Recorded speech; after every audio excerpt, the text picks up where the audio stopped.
देखिए इस वाले क्वेश्चन में पोटेंशियल दिया हुआ है 30 माइनस में 5z² और एक पोटेंशियल दिया हुआ है, मतलब पोटेंशियल का वेरिएशन 0 से लेके 1 मीटर तक इस तरीके से हो रहा है और 0 से लेके -1 तक भी इसी यही फॉर्मूला लगाओगे आप। इसका मतलब ये है z का magnitude less than equal to 1 metre.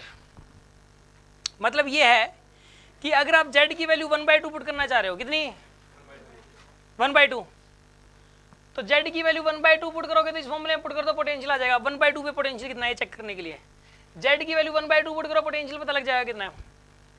z की वैल्यू 1.4 पुट करनी है, इसमें पुट कर लो, आप पता लग जाएगा पोटेंशियल कितना है। माइनस भी पुट कर सकते हो। z की वैल्यू पुट करोगे आप, मैग्नीट्यूड लेस देन 1 होना चाहिए बस, यानी कि -1/2 पुट कर सकते हो, पता लग जाएगा पोटेंशियल। इसमें पुट करना है फिर वो आप चाहते हो ये पता करना कि पोटेंशियल की वैल्यू -1/4 कहाँ पर है, मतलब x z इक्वल टू -1/4 पे पोटेंशियल कितना था, z इक्वल टू -1/4 पे पोटेंशियल कितना था, तो आप इसमें पुट करोगे। लेकिन 1 से बड़ी वैल्यू पे अगर आपको चेक करना है कि पोटेंशियल कितना मिलेगा तो इसमें पुट करोगे आप। जैसे कि आपको ये पता करना है कि 2 मीटर पे पोटेंशियल कितना है, z इक्वल टू 2 मीटर पे पोटेंशियल कितना है, तो यहाँ पे पुट करोगे इस फॉर्मूले में, इसमें नहीं पुट करोगे आप। समझ में आ रही है बात आपको?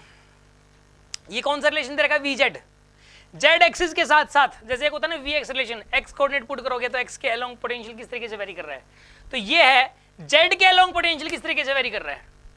z की कोई भी वैल्यू पुट करोगे तो ये पता लग जाएगा पोटेंशियल की वैल्यू क्या है। लेकिन अगर आपको -1 से +1 के बीच में कोई किसी जगह पे पोटेंशियल निकालना हो, मतलब मान लो कि z एक्सिस दे रखा है, कौन सा, ये z इक्वल टू 0, यहाँ z इक्वल टू 1, यहाँ z इक्वल टू -1, यहाँ z इक्वल टू -2, यहाँ पर क्या z इक्वल टू -3, यहाँ पर z इक्वल टू 1, यहाँ पर क्या z इक्वल टू 2, यहाँ पे क्या z इक्वल टू, इससे भी आगे होगा। ये कह रहा है कि यहाँ से लेके यहाँ तक जो पोटेंशियल की वैल्यू किसी भी जगह पर आपको निकालनी हो तो यूज दिस रिलेशन, ठीक है। और अगर आपको 1 से बड़ी जगह पे अगर यहाँ पोटेंशियल निकालना हो या इसके इधर पोटेंशियल निकालना हो तो यूज दिस रिलेशन। आगे बात समझ में आपको? अब ये कह रहा है कि VZ does not depend, x और वाई के बारे में सोचो, एक्स और वाई के लंग पोटेंशियल है ही नहीं, ठीक है ना, एक्स और वाई कोऑर्डिनेट मैटर नहीं करते, वो चेंज हो रहे हैं नहीं हो रहे हैं, मतलब उसके बारे में मत सोचो आप। एक्स और वाई कोऑर्डिनेट पे अगर डिपेंडेंस नहीं है तो यानी यूनिफॉर्म इलेक्ट्रिक फील्ड है, मतलब वो यानी कि पता है क्या मेरे माइंड में पहले क्या आया था, मेरे माइंड में पहले ये आया था जब मैंने इस क्वेश्चन को देखा था, तो यूनिफॉर्मली चार्ज सॉलिड स्फीयर होगा ये, कौन सा होगा ये, क्योंकि यूनिफॉर्मली चार्ज सॉलिड स्फीयर में क्या होता है कि उसमें ऐसा हो सकता है, बट एक्सिस ने ये बोल, क्योंकि तो 3D में होता है, फिर z के अलोंग ही नहीं जाना, एक्स और वाई के अलोंग भी जाओगे ना तो भी पोटेंशियल के अंदर घटता है, उसमें तो पोटेंशियल में वेरिएशन आएंगे, बट इसमें यूनिफॉर्मली चार्ज सॉलिड स्फीयर नहीं हो सकता ये। अब सुनो, चलो एक सेकंड के लिए, ये तो पोटेंशियल के फॉर्मेट में। अब इलेक्ट्रिक फील्ड निकाल सकते हो इससे। इलेक्ट्रिक फील्ड होता है E इक्वल्स टू माइनस में dV/dz। याद करो आप, तो पता क्या याद रखो, अगर पोटेंशियल को डिफरेंशिएट करते हैं डिस्टेंस के रिस्पेक्ट में और माइनस साइन लगा दे तो इलेक्ट्रिक फील्ड आ जाता है। इलेक्ट्रिक फील्ड क्या होता है, -dV/dz, ये बात याद कर लो आप। मतलब अगर पोटेंशियल को डिफरेंशिएट करने से मतलब इलेक्ट्रिक क्या आता है, इलेक्ट्रिक फील्ड आता है, क्या करना पड़ेगा, पोटेंशियल को और माइनस साइन लगाना पड़ेगा, तो इलेक्ट्रिक फील्ड क्या आएगा बताइए, 4 z का magnitude less than equal to 1 metre के लिए बताइए इलेक्ट्रिक फील्ड कितना आएगा, इसको डिफरेंशिएट करो, कितना आएगा, minus sine of d/dz of 30 minus 5z², कितना आएगा यहाँ पर, ये माइनस साइन 30 का डिफरेंशिएशन 0, इसका डिफरेंशिएशन कितना आएगा 10z, यानी कितना बनेगा ये +10z। पोटेंशियल इलेक्ट्रिक फील्ड कितना आएगा किसके लिए, z इक्वल टू z का मैग्नीट्यूड लेस देन 1 के लिए। ये 10z मतलब क्या है कि इलेक्ट्रिक फील्ड वेरिएबल है, इलेक्ट्रिक फील्ड यहाँ से लेके यहाँ तक बढ़ रहा है यूनिफॉर्म रेट से, और यहाँ से लेके यहाँ तक भी बढ़ रहा है यूनिफॉर्म रेट से इलेक्ट्रिक फील्ड। समझ आ रही है बात आपको, इलेक्ट्रिक फील्ड यूनिफॉर्म रेट से बढ़ रहा है। मुझे तुरंत पता है क्या दिमाग में, अच्छा उसके बाद देखो सुनो, एक तो ये चीज़ दे दी और एक ये चीज़, ये देखो ये यहाँ पे इसको डिफरेंशिएट करो अब आप, E इक्वल्स टू माइनस का d/dz ऑफ क्या 35 माइनस 10z, क्या आएगा यहाँ बताइए, इसको डिफरेंशिएट करो, 35 का 0, इसका कितना आएगा -10, कितना आएगा यहाँ पर, ये इलेक्ट्रिक फील्ड यूनिफॉर्म आ गया, तो इलेक्ट्रिक फील्ड क्या आ गया यूनिफॉर्म। ये सॉलिड स्फीयर तो वैसे ही नहीं हो सकता, अभी इलेक्ट्रिक फील्ड यूनिफॉर्म होता नहीं उसमें। मैंने पहले सोचा था कहीं ऐसा तो नहीं, ये ऐसा ये एक स्फीयर हो और स्फीयर में जो इलेक्ट्रिक फील्ड होता है ρr/3 एप्सिलॉन नॉट होता है, क्या होता है ρr/, यूनिफॉर्मली चार्ज यहाँ पे सॉलिड स्फीयर होगा ऐसे, और यूनिफॉर्मली चार्ज अगर सॉलिड स्फीयर है तो यहाँ से लेके यहाँ तक लीनियरली बढ़ता है इलेक्ट्रिक फील्ड, और इसमें भी टेन जेड क्या होता है, लीनियरली बढ़ रहा है इसमें भी, ठीक है ना। तो इसमें जरूरी नहीं आपको जेड के लॉन्ग जाओ, एक्स के लॉन्ग जाओ तो भी लीनियरली बढ़ेगा, इसमें तो वाई के लॉन्ग जाओ तो भी लीनियरली बढ़ेगा। इसने तो बोल ही दिया एक्स और वाई के लॉन्ग डिपेंड ही नहीं करता। समझ में आ रही है बात आपको? जेड के लॉन्ग जाओ और एक्स कोऑर्डिनेट वाई कोऑर्डिनेट को चेंज भी कर दोगे तो भी जेड वही रहेगा, ये तो ये कह रहा है, ठीक है। पोटेंशियल वही रहेगा, इलेक्ट्रिक फील्ड वही रहेगा, यानी कि ठीक है ना।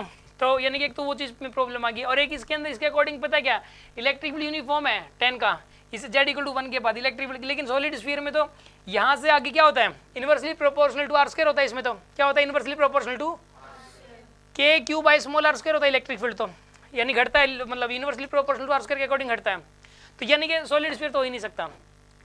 ये क्या कह रहा है कि किसी सेंटर से लेके यहाँ तक तो यूनिफॉर्म रेट से इलेक्ट्रिक फील्ड बढ़े, फिर उसके बाद क्या हो जाए, यूनिफॉर्म हो जाए, चेंज ही ना हो। ऐसा तो सिर्फ और सिर्फ एक ही केस में हो सकता है, थिक शीट के केस में।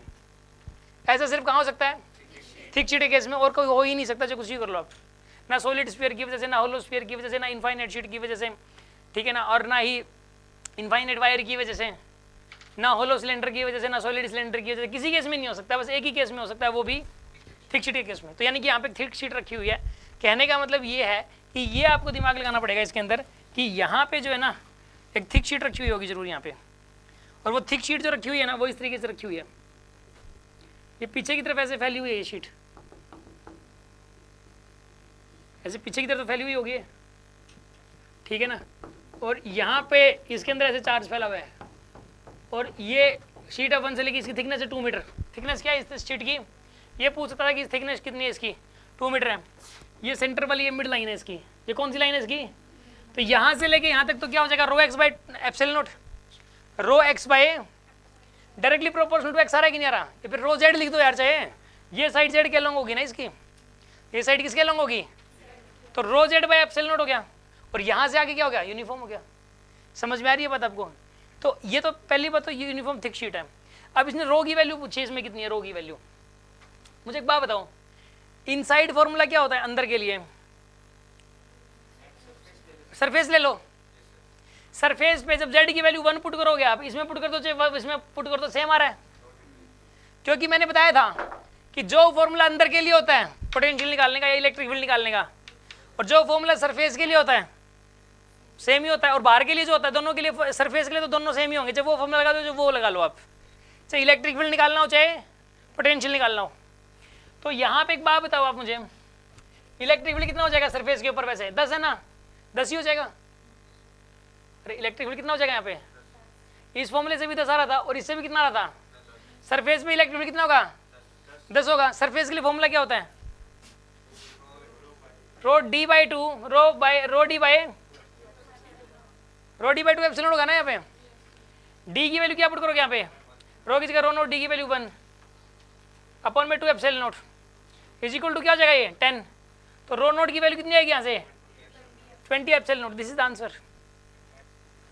ये है, ये रो नोट की कहाँ से कहाँ तक है, लेकिन लेस देन 1 मीटर के लिए डेंसिटी हर जगह नहीं है रो। यार रो कहाँ से कहाँ तक फैला हुआ है, -1 से +1 के आगे बात तो रो है ही नहीं। यहाँ पे चार्ज है क्या, यहाँ पे चार्ज है क्या, चार्ज डेंसिटी। ये पूछ रहा है कि ये चार्ज डेंसिटी कहाँ से कहाँ तक फैली हुई है। ये कह रहा है कि रो नोट इक्वल टू 0, ये 0 है यहाँ पे एल्सवेयर। बाकी जगह क्या है यहाँ पे, बाकी जगह पे 0 है और इक्वल टू था यहाँ पे, इक्वल टू 0 है। ये इक्वल टू 0 लिखना भूल गया था मैं। क्या कह रहे हो, हाँ इक्वल टू लिख लो,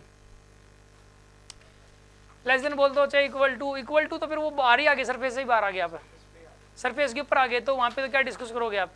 इसलिए इक्वल टू चल ना हो तो भी कोई बात नहीं, चलेगा दोनों ही। 1 मीटर से पहले डेंसिटी क्या हो जाएगी, वहाँ पे तो डेंसिटी खत्म ही होगी 1 मीटर के बाद। तो इसके अंदर जो ना डेंसिटी क्या होगी, तो ये 1 मीटर से कम पे क्या होगी डेंसिटी 20 एप्सिलॉन नॉट, और उसके बाद क्या होगी बताइए 0। तो ये सी ऑप्शन करेक्ट है इसका। बात समझ में आई कि नहीं आई आपको। ये वाला क्वेश्चन वही बच्चा करता था जो थिक शीट का कॉन्सेप्ट पता है, ठीक है।